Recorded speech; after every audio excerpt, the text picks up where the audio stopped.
Hello. This video is for women leaders who work within male-dominated industries. My name is Jacqueline Twillie, founder and president of ZeroGap. We work with women leaders within male-dominated industries and help them to advance in the ranks of their organizations. In 2019, less than 5% of Fortune 500 CEOs are women, and that is just absolutely a mind-blowing statistic. So what ZeroGap does is we provide engaging leadership support to help women to get through the ranks and actually thrive in their positions.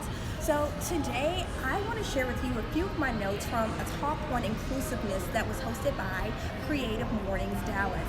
In the talk, the speaker gave us 3 points to be more inclusive. A, remove bias.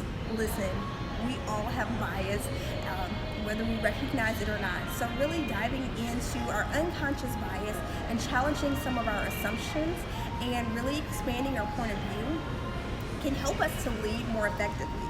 Point B was engage, listen, and act. And I couldn't say it better when it comes to being inclusive and thinking about the people around us, the people that we serve, the people that we work with, of how we're being inclusive. And then the third point is test and adapt. So when you have ideas, test them, and then once you get the feedback, adapt to it. Lastly, the speaker shared with us that unconscious bias leads to communication breakdowns.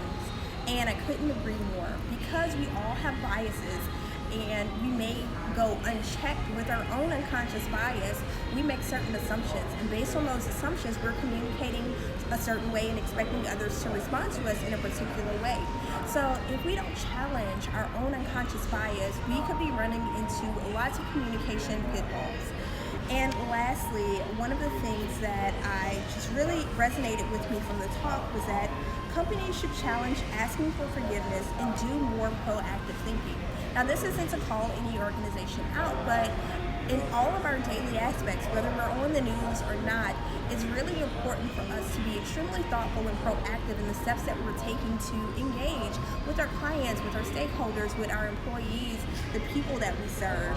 And so we can listen and partner to amplify those to foster inclusiveness. Now, as I was listening to the talk this morning, this thought popped up. Why do we always say diversity and inclusion instead of saying inclusion and diversity? I'm wondering if we flip that on its head and we start to think about inclusion first and diversity as a second element to that, would it change the way we operate as leaders, how we lead our companies, how we engage with our employees and with our customers? It's just a thought. I am so interested in hearing how you view that. Of course, I'm not an inclusion and diversity specialist. My work is women's leadership in male-dominated industries, so I am happy to engage in this conversation about with switching the words around to put inclusion first. Would that shift how we think about being more aware and challenging our own unconscious bias?